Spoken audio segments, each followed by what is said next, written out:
Təhsilinlə fərqlən qlobal təcrübə Milli Dəyər adlı tədbir keçirilib. Dövlət Proqramı İdarəetmə Qrupunun təşkilatçılığı, Azərbaycan Gənclər Fondu və Azərbaycan Tələbə Gənclər Təşkilatları İttifaqının tərəfdaşlığı ilə baş tutan tədbir, gənclərin dövlət proqramının təqdim etdiyi imkanlar və qəbul qaydaları barədə məlumatlandırılmasına həsr olunub. Tədbirdə çıxış edənlər dövlət proqramı çərçivəsində gənclərin dünyanın nüfuzlu ali təhsil müəssisələrində təhsil almaq imkanlarından, proqramın məqsədlərindən və müraciət prosesindən danışıblar. Bildirilib ki, proqram gənclərin beynəlxalq təcrübə qazanmasına, ölkənin prioritet sahələri üzrə ixtisaslı kadr potensialının formalaşmasına mühüm töhfə verir. Hesab edirik ki, tələbələrin bu proqram haqqında məlumatlandırılması, onların bu proqrama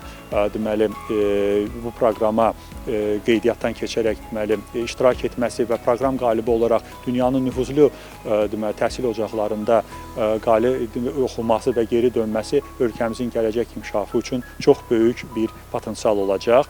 Belə ki, hələ ötən illərdə də proqram məzunları hal-hazırda da ölkəmizdə çox böyük yaxşı dövlət qurumlarında və o cümlədən ayrı-ayrı şirkətlərdə çox böyük nüfuzlu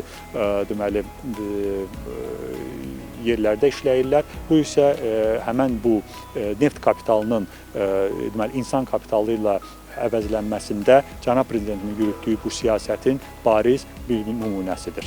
Hər bir gənc bilməlidir ki, dövlət proqramında iştirak etmək üçün xüsusi tələblər vardır. Bu tələblər yerinə yetirmək üçün gənc artıq düşüncəsində fərqli olmalıdır, biliklərə sahib olmalıdır və məntiqi təfəkkür olmalıdır ki, həmin komissiyanın tətbiq etdiyi suallardan uğura keçə bilsin. Və inanırıq ki, orada qalib gələn gənclər ölkəmizə qayıtdıqdan sonra onlar öyrəndikləri praktikaları burada tətbiq edəcəklər. Görüş zamanı iştirakçıların sualları cavablandırılıb, proqramın şərtləri və müraciət qaydaları barədə ətraflı məlumat verilib.